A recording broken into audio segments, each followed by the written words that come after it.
ইন্না কাফাইনাকাল মুস্তাহজিন।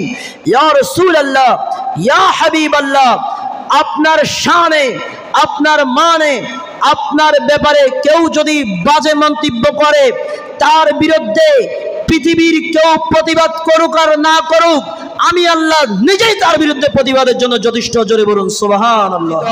10 নম্বরের সর্বশেষ আল্লাহ বলে তার মূলের মধ্যে সমস্যা আসে হচ্ছে হারামজাদা। জোরে বলুন নাউজুবিল্লাহ। তোমার বাবা দূর দেশের মধ্যে ব্যবসা করত, দীর্ঘদিন তোমার বাবা ব্যবসার মধ্যে ছিল, যার কারণে তোমার বাবা দীর্ঘদিন না আসার প্রেক্ষিতে আমি আমার শারীরিক চাহিদা মেটানোর জন্য আমাদের বাসার যে কাজের লোক তার সাথে অবৈধ সম্পর্ক গড়ে তুলেছি, আর সেই সম্পর্কের মাধ্যমে তুমি দুনিয়ার মধ্যে এসেছ। মুহাম্মদ সাল্লাল্লাহু আলাইহি ওয়াসাল্লাম যে কথা বলেছে তুমি একটা হারামজাদা, অবশ্যই অবশ্যই তুমি একটা হারামজাদা। জোরে বলুন নাউজুবিল্লাহ। সেটা ভারত হোক, আমেরিকা হোক, ফ্রান্স হোক, যেই কোনো রাষ্ট্র হোক না কেন, সেটা কোনো কাফের, মুশরিক কিংবা কোনো নাস্তিক, মুরতাদ, মুসলমান নামদারি মুনাফিক যদি আল্লাহর নবীর মর্যাদা করে শানে কোন একটির ব্যাপারে যদি কেউ বাজে মন্তব্য করে, সঙ্গে সঙ্গে তার বিরুদ্ধে প্রতিবাদ প্রতিরোধ গড়ে তোলা, এটা হচ্ছে ঈমানের দায়িত্ব, এটা আমার আল্লাহর নির্দেশ। আল্লাহ বলে আমি আল্লাহ দুশমনের রাসূলের বিরুদ্ধে, যারা ঈমানদার তারাও দুশমনের রাসূলের বিরুদ্ধে, দুশমনের রাসূলের টাকা পয়সা, জুলুস, খ্যাতি, বংশ বিস্তার দেখে, তাদের ক্ষমতা দেখে, রাজনৈতিক পাওয়ার দেখে কোন অবস্থায় তাদের থেকে পিছপা হটা যাবে না। রাসূলের শানে যে ব্যক্তি বেয়াদবি করবে তার বিরুদ্ধে ওই জায়গার মধ্যে প্রতিরোধ গড়ে তুলতে হবে। কথা বলেন ঠিক কি না? ইন্নাল্লাহা ওয়া মালাইকাতাহু ইউসাল্লুনা আলান নবী ইয়া আইয়ুহাল্লাযীনা আমানু সাল্লু আলাইহি ওয়া সাল্লিমু তাসলিমা। আল্লাহুম্মা সাল্লি سيدنا مولانا محمد وعلى آل سيدنا مولانا। চিন্তা করে দেখো রে মন, রাত্রি গভীর নিশীতে মরণ কালে কে যাবে তোর সঙ্গী হয়ে কবরে। আল্লাহুম্মা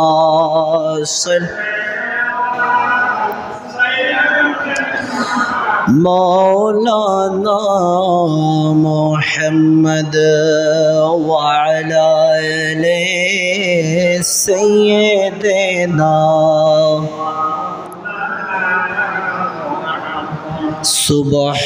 সুবহানাল্লাহ ওয়ালহামদুলিল্লাহ লা ইলাহা ইল্লাল্লাহ। সুবহানাল্লাহ ওয়ালহামদুলিল্লাহ লা ইলাহা ইল্লাল্লাহ। লা ইলাহা ইল্লাল্লাহ লা ইলাহা লা ইলাহা ইল্লাল্লাহ মুহাম্মাদুর রাসূলুল্লাহ সাল্লাল্লাহু আলাইহি ওয়াসাল্লাম। উপস্থিত দক্ষিণ বাটরা গৌসুল আজম আব্দুল কাদের জিলানী রাদিয়াল্লাহু তাআলা আনহু জামে মসজিদের সম্মানিত মুসল্লিয়ানে ইকরাম, মুরব্বিয়ানে আযম, বেরাদারানে ইসলাম, বিশেষ করে পর্দানশীন আবেদা জাহিরা তৈয়বা তাহিরা মা এবং বোনেরা, প্রত্যেকের প্রতি আমার আবারও সালাম রহিমানি ওয়া রাহমাকুমুল্লাহ। আসসালামু আলাইকুম ওয়া রাহমাতুল্লাহি ওয়া বারাকাতুহু। আল্লাহ রাব্বুল আলামিনের দরবারে শুকরিয়া জ্ঞাপন করি, যেই মহান রব্বুল আলামিন আমাকে এবং আপনাদেরকে আজকে পবিত্র রবিউল আউয়াল মাসের সর্বশেষ জুমায় আল্লাহর ঘর মসজিদে জুমার নামাজ আদায় করার জন্য আসার এবং বসার তৌফিক দিয়েছে। এজন্য শুকরিয়া আদায় করি। উচ্চ কণ্ঠে একবার বলুন আলহামদুলিল্লাহ, আরো উচ্চ কণ্ঠে বলুন আলহামদুলিল্লাহ। সবাই উচ্চ কণ্ঠে বলুন সুবহানাল্লাহ ওয়ালহামদুলিল্লাহ ওয়ালা ইলাহা ইল্লাল্লাহু আল্লাহু আকবার ওয়ালিল্লাহিল হামদ হামদান কাসীরান তাইয়িবান মুবারাকান ফীহি। আল্লাহ পাক আমাদের সকলকে কবুল করুক, সকলে বলুন আমিন। তো আজকের আলোচনার যেই বিষয়টুকু আমি আপনাদের সম্মুখে আজকে যেই বিষয় নিয়ে আলোচনা করব, আপনারা মোটামুটি সকলেই অবগত রয়েছেন।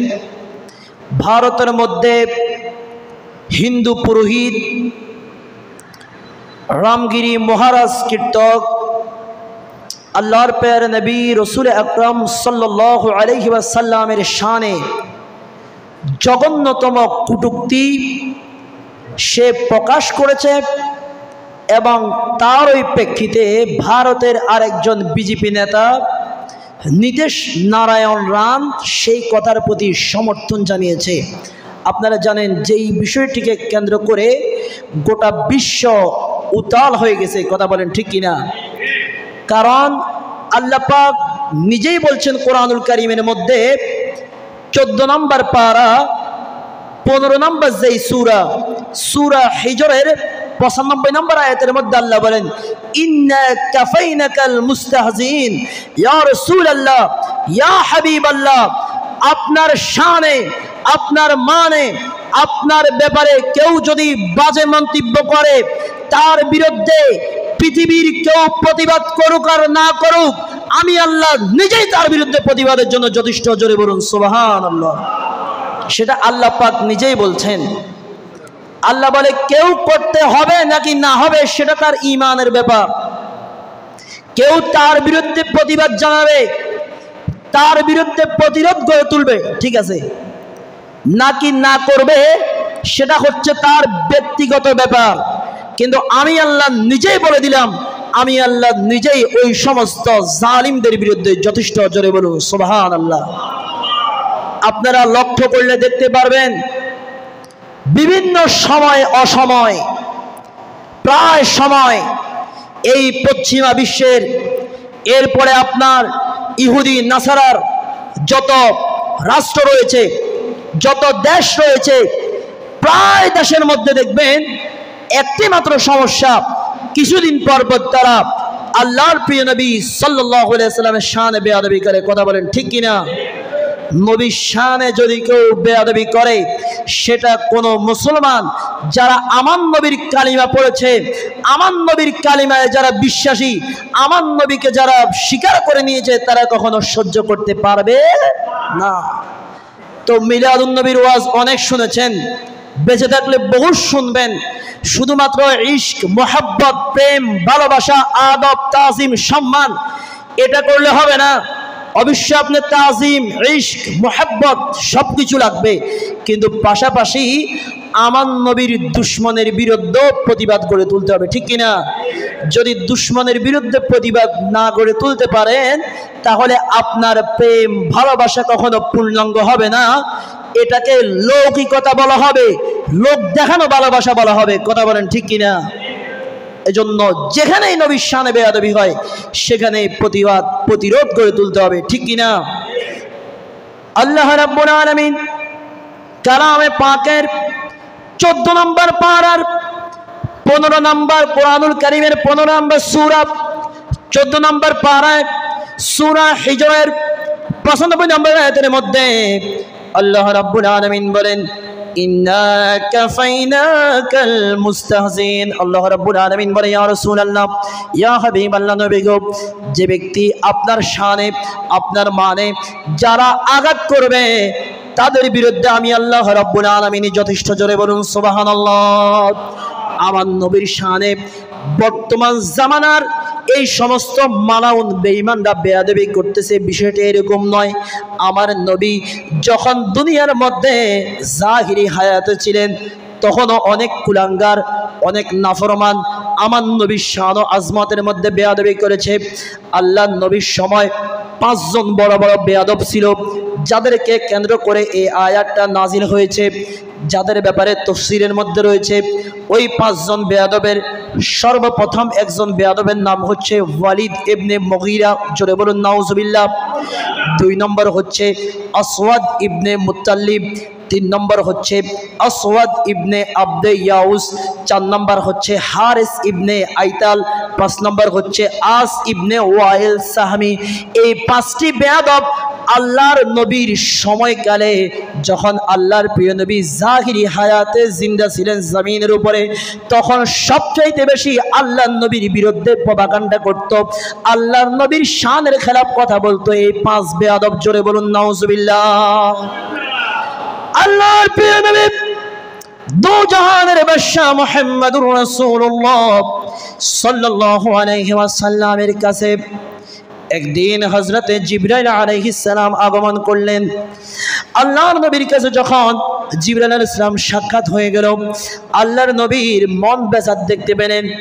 যেই ঘটনাটি সুনানুল কুবরা আল বাইহাকির মধ্যে বর্ণিত রয়েছে, আমি যে আয়াত তেলাওয়াত করেছি এই আয়াতের ব্যাখ্যায়, এই আয়াতের শানে নজুলে যে ঘটনা বর্ণনা রয়েছে, আল্লাহর নবীকে প্রশ্ন করলেন, ইয়া রাসূলুল্লাহ, ইয়া হাবিবাল্লাহ, নবী গো, আপনার মনের মধ্যে ব্যথা কেন? আপনার মনের মধ্যে দুঃখ কেন? আপনাকে ব্যথিত দেখাচ্ছে কেন? আল্লাহর প্রিয় নবী সাল্লাল্লাহু আলাইহি ওয়াসাল্লাম হযরত জিবরাইলের কাছে বললেন, ও ভাই জিবরাইল, কিছু ব্যক্তি আছে যারা আমার শানে সব সময় বেয়াদবিমূলক শব্দ চয়ন করে, সব সময় আমার বিরুদ্ধে লেগে থাকে, ওই সমস্ত বেয়াদবদের উপযুক্ত শাস্তি আমি চাই। এইভাবে তিনি অভিযোগ করলেন। এর পরবর্তীতে হযরত জিবরাইল আলাইহিস সালামের কাছে সেই অভিযোগের প্রেক্ষিতে কিছুক্ষণ পরে সেই জায়গা দিয়ে ওই দুষ্ট বেয়াদব ওয়ালিদ ইবনে মুগীরা সে অতিক্রম করতে লাগলো।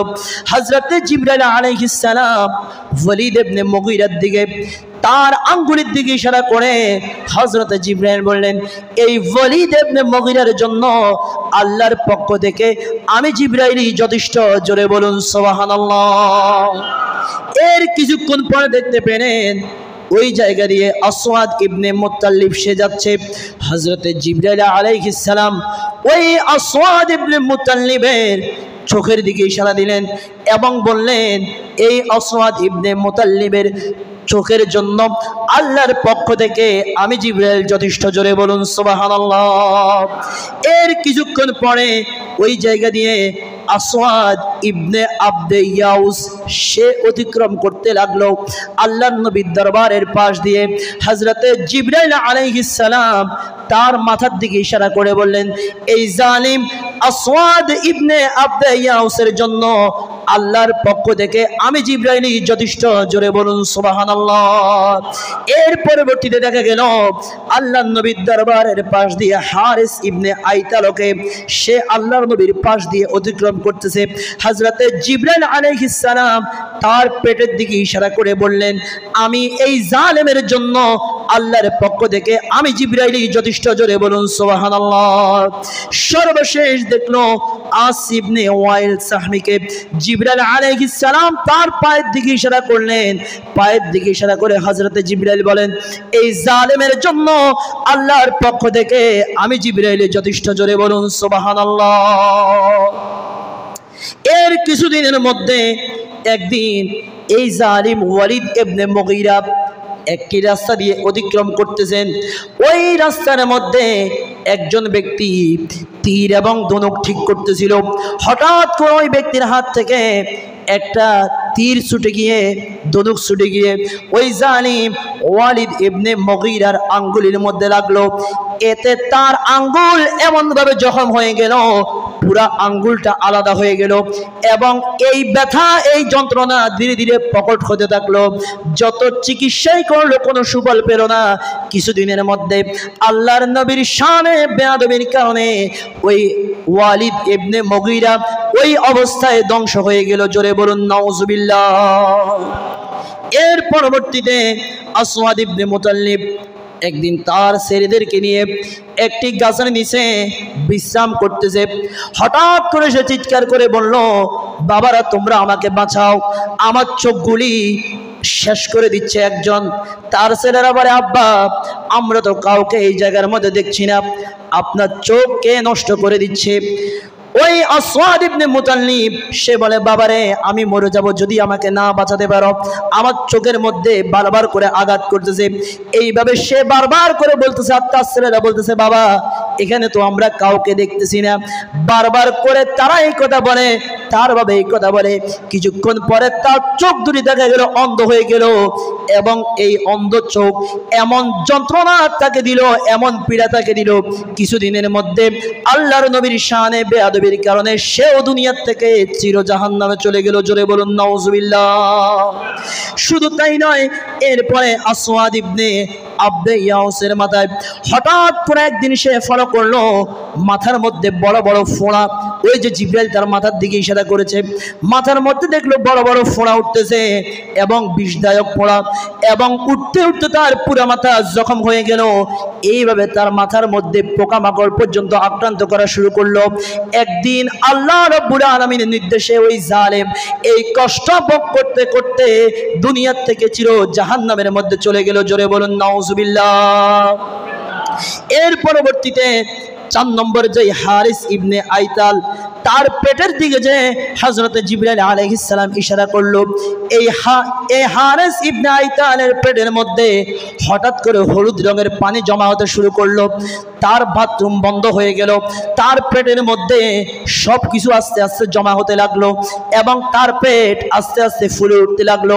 তার পেটের থেকে হঠাৎ করে তার মুখ দিয়ে পানি বের হতে লাগলো, যেই পানিগুলো একেবারে দুর্গন্ধযুক্ত, এত নিকৃষ্ট দুর্গন্ধ তার পেটের ওই পানিগুলা। এইভাবে আল্লাহ তাকে একটা শাস্তি দিলেন। ওই শাস্তিতে কিছুদিনের মধ্যে ওই হারিস ইবনে আইতাল এই রোগে আক্রান্ত হয়ে আল্লাহর হাবিবের শানে বেয়াদবির কারণে ধ্বংস হয়ে গেল। জোরে বলুন নাউজুবিল্লাহ।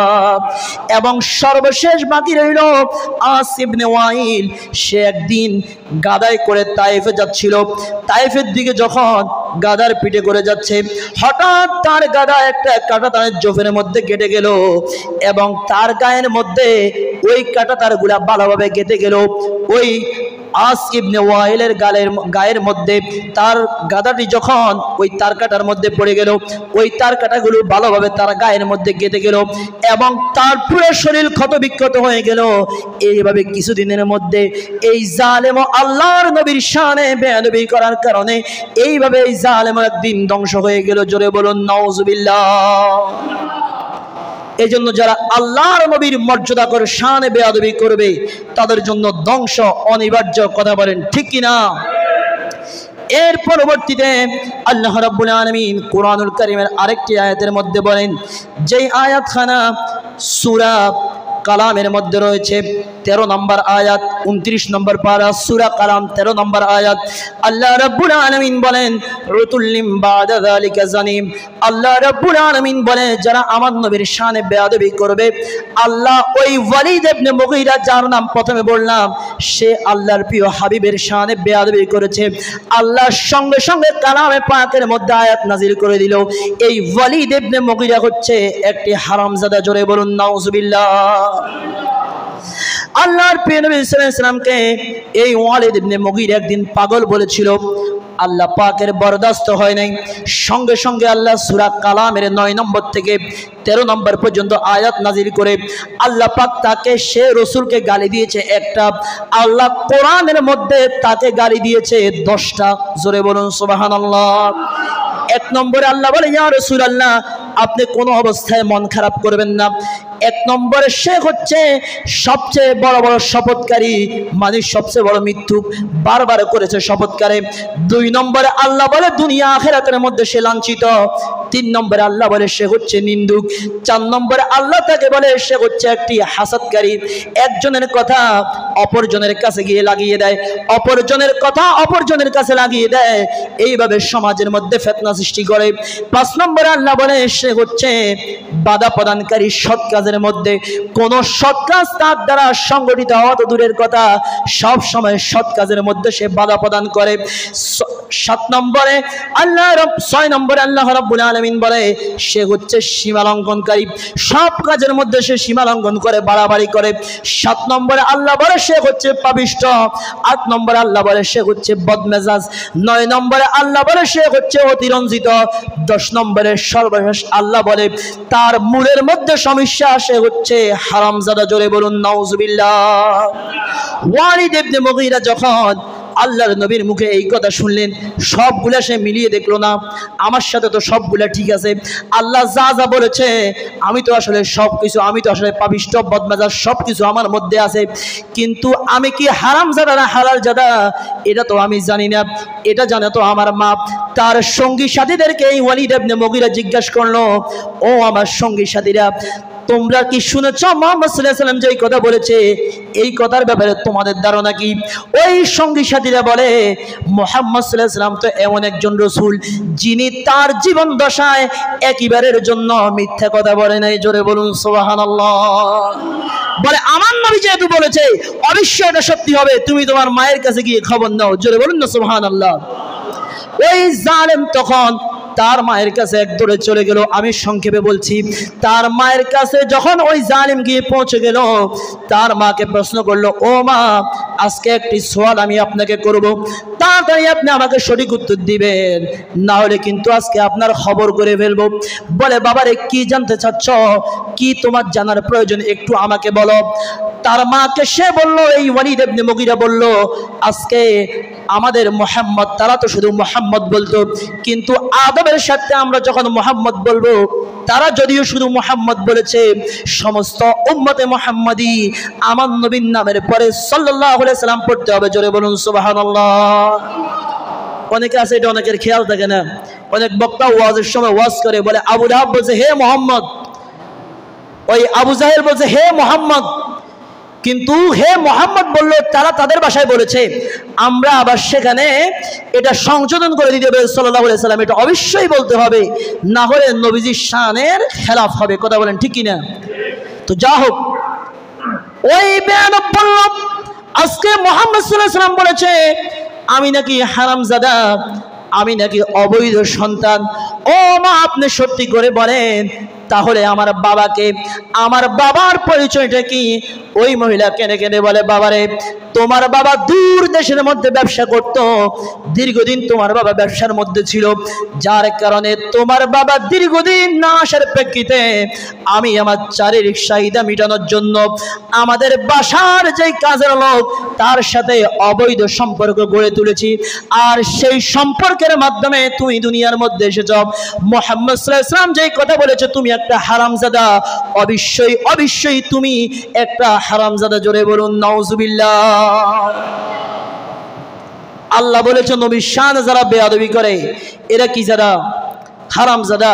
এই কারণে কিয়ামত পর্যন্ত যারা আমার নবীর শান ও আজমতে বেয়াদবি করবে, একটাও হালালজাদা না, সবগুলা ডাইনে হোক আর বামে হোক, এই কারণে হোক আর ওই কারণে হোক, ঘুরে ফিরে হারামজাদা হওয়ার জন্য অনেকগুলি কারণ আছে, যে কোনো একটা কারণ তাদের মধ্যে বিদ্যমান।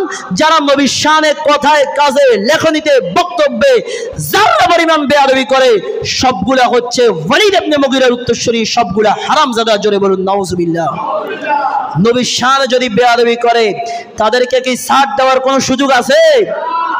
1923 সালে ব্রিটিশ ভারতের মধ্যে এক জালেম একটি কিতাব লিখেছে আমার নবীর শানে বেয়াদবি করে, যেই কিতাবের নাম দিয়েছে রঙ্গিলা রসুল। জোরে বলুন নাউজুবিল্লাহ।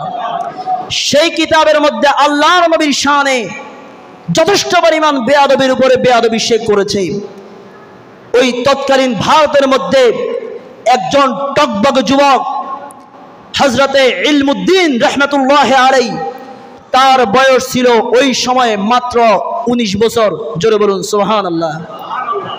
ওই রঙ্গিলা রসুল যে কিতাব লিখলো, এক জালেম, ওই জালেমের বিরুদ্ধে এই টকবগ যুবক ইলমুদ্দিন রাহমাতুল্লাহি আলাইহি তিনি বাজারে গিয়ে 1 দিরহাম দিয়ে একটি খঞ্জর কিনলেন, তরবারি কিনলেন, এবং তরবারি কিনে মায়ের কাছ থেকে দোয়া নিয়ে ওই জালেমকে দুনিয়া থেকে বিদায় করে দেওয়ার জন্য সেখান থেকে বের হয়ে গেলেন। জোরে বলুন না সুবহানাল্লাহ।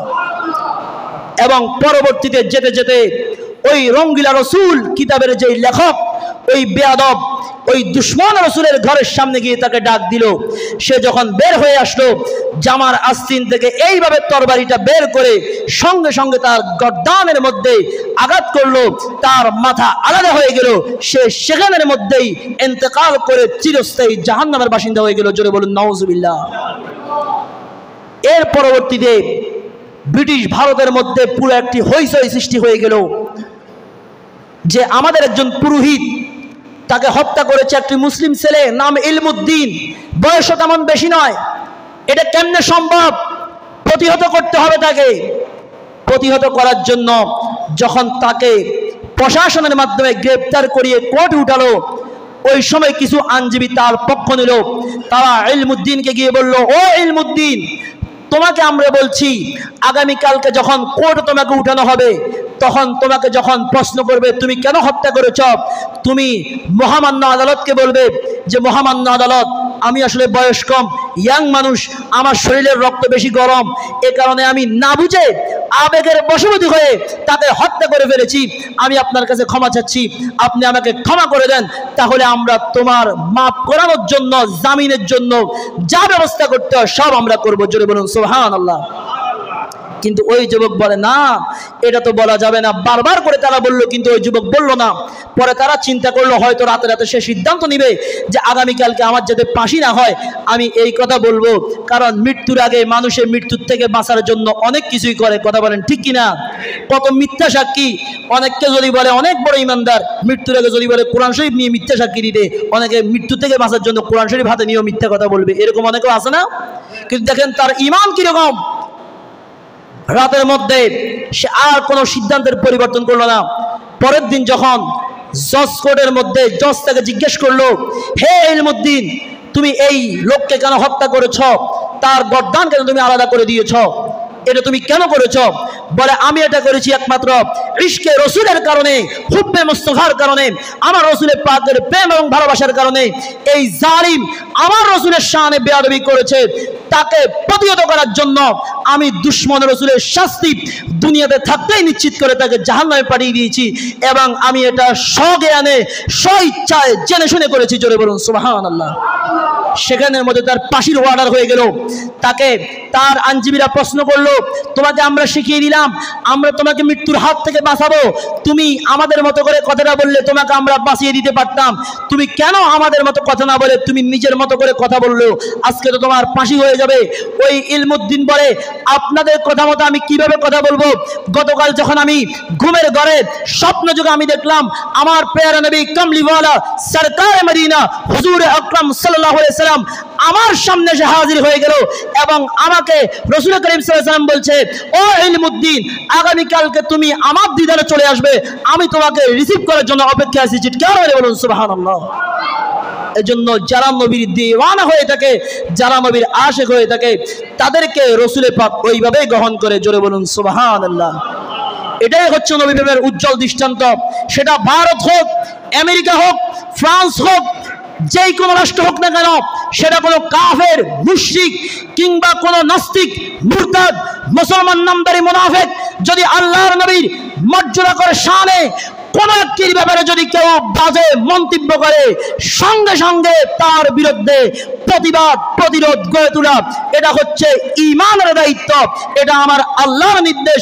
আল্লাহ বলে, আমি আল্লাহ দুশমনের রাসূলের বিরুদ্ধে, যারা ঈমানদার তারাও দুশমনের রাসূলের বিরুদ্ধে, দুশমনের রাসূলের টাকা পয়সা, জুলুস, খ্যাতি, বংশ বিস্তার দেখে, তাদের ক্ষমতা দেখে, রাজনৈতিক পাওয়ার দেখে কোন অবস্থায় তাদের থেকে পিছপা হটা যাবে না। রাসূলের শানে যে ব্যক্তি বেয়াদবি করবে তার বিরুদ্ধে ওই জায়গার মধ্যে প্রতিরোধ গড়ে তুলতে হবে। কথা বলেন ঠিক কিনা? আল্লাহ পাক সমস্ত দুশমন মুস্তাফা গোস্তাখে রাসূল থেকে আমাদেরকে হেফাজত করুক। সকলে বলুন আমিন। আমি আর বাবা কথা লম্বা করছি না, আমি আমার আলোচনা আজকে এখানেই শেষ করে দিচ্ছি।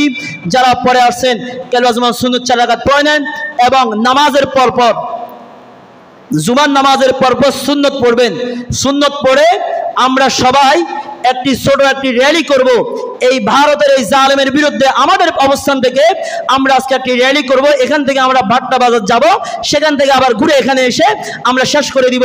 সর্বোচ্চ যেতে আর আসতে যতক্ষণ লাগে এই সময়ের মধ্যে আমরা শেষ করে দিব। নামাজ পড়ে ঈমানি দায়িত্ব মনে করে কেউ চলে যাবেন না, সকলে বসবেন। আল্লাহ পাক সকলকে বসার তৌফিক দান করুক। সকলে বলুন আমিন। আসসালামু আলাইকুম ওয়া রাহমাতুল্লাহি ওয়া বারাকাতুহু।